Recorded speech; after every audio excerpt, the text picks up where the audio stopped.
Kita harus berani seperti itu. Kita tidak boleh mundur, kita tidak boleh takut, karena kekayaan alam itu ada di Indonesia. Ini kedaulatan kita, dan kita ingin dinikmati oleh rakyat kita, dinikmati oleh masyarakat kita. Itu mengundang banyak atensi dari dunia internasional, dari para geologi internasional, yang memperkirakan bahwa di sana bisa ditemukan giant discovery.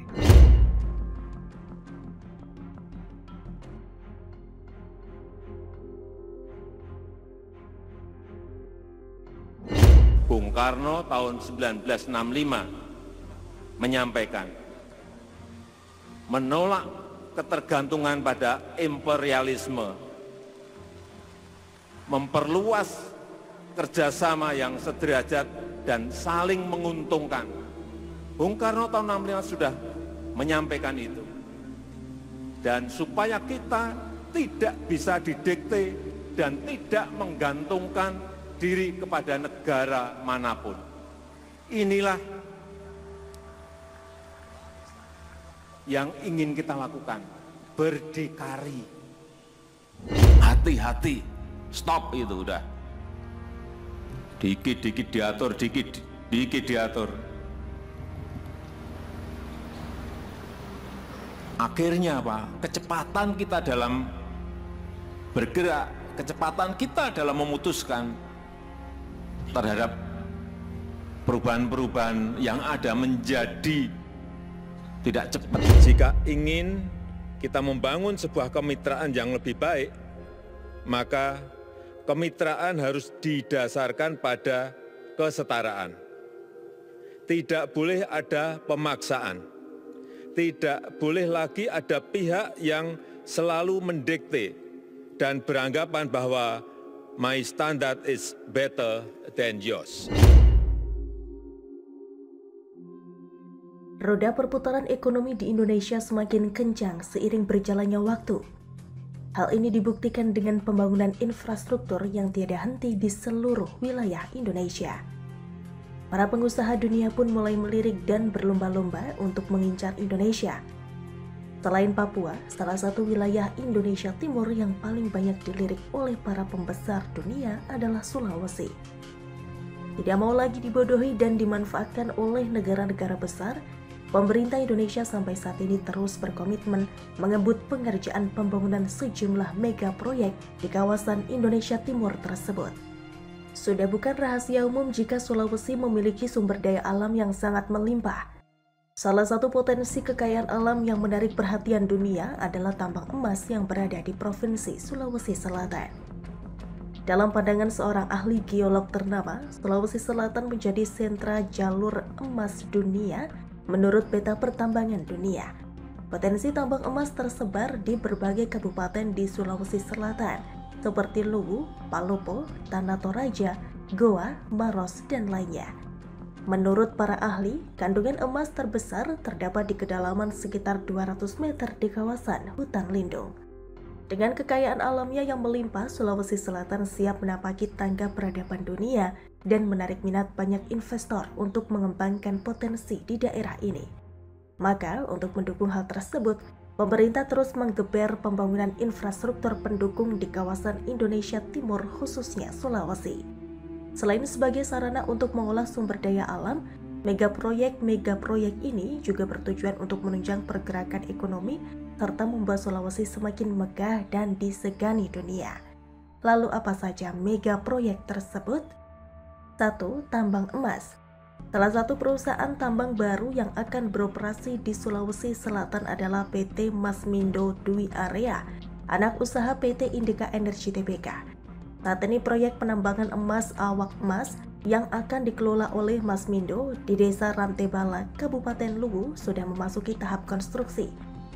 Proyek Awak Emas memiliki perkiraan cadangan ore sebesar 1,1 juta ons dan sumber daya sebesar 2 juta ons. Megaproyek ini menandai langkah penting dalam perkembangan proyek tersebut yang diharapkan dapat memberikan manfaat bagi masyarakat setempat. Megaproyek ini juga selaras dengan program hilirisasi industri yang dicanangkan oleh Presiden Joko Widodo. di mana program hilirisasi industri menjadi salah satu langkah penting bagi Indonesia untuk menjadi negara maju pada tahun 2045 mendatang. 2. Industri nikel. Selain emas, Pulau Sulawesi juga menyimpan kekayaan alam lainnya, yakni nikel. Setidaknya ada 3 daerah penghasil harta karun nikel terbesar di Sulawesi, yaitu Sulawesi Tengah, Sulawesi Selatan, dan Sulawesi Tenggara.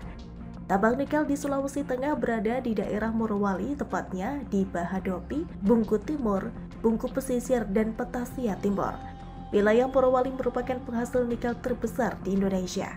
Nikel di Sulawesi Selatan terletak di daerah Luwu Timur, tepatnya di Desa Magani, Kecamatan Nuha. Perusahaan tambang nikel di Luwu Timur adalah PT Vale Indonesia.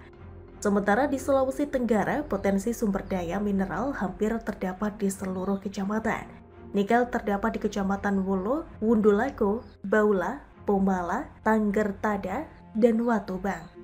Kabupaten Kolaka terletak di Provinsi Sulawesi Tenggara yang sebagian besar wilayahnya merupakan perairan laut, kurang lebih sekitar 15.000 km persegi dengan panjang garis pantai 293,45 km. Sedangkan wilayah daratan Kolaka seluas 3.283,64 km persegi. 3. Industri baterai kendaraan listrik.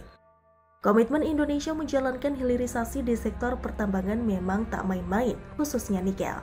Untuk menunjang pertambangan nikel yang ada di Sulawesi, sejumlah pabrik pengolahan dan pemurnian atau smelter nikel menjadi produk hilir sampai stainless steel hingga pabrik baterai kendaraan listrik atau electric vehicle atau EV tengah dibangun. Dengan sumber daya nikel terbesar di dunia, bukan hal mustahil Indonesia bisa menjadi raja baterai kendaraan listrik dunia. Tidak hanya itu, industri masa depan tersebut diketahui dibangun di beberapa lokasi. Di kawasan Morowali, Sulawesi Tengah telah dibangun 4 pabrik katoda baterai EV. 4 pabrik itu antara lain dikembangkan oleh PT Huayu Nickel Cobalt, PT QMB New Energy Material, PT Fajar Metal Industry, dan PT Teluk Metal Industry. Adapun total kapasitas produksi katoda baterai EV dari keempat pabrik tersebut yakni mencapai 240.000 metrik ton nikel kobalt dan nikel sulfida. Dari keempat pabrik tersebut, 2 pabrik ternyata telah beroperasi, yakni yang digarap oleh PT Huayu Nickel Cobalt dengan kapasitas produksi katoda 70.000 ton nikel kobalt per tahun dan PT QMB New Energy Material dengan kapasitas 50.000 ton nikel sulfida dan nikel kobalt per tahun. Sementara 2 lainnya masih dalam proses pembangunan. Kawasan industri seluas 5.000 hektar tersebut digadang-gadang akan menjadi yang terbesar di dunia.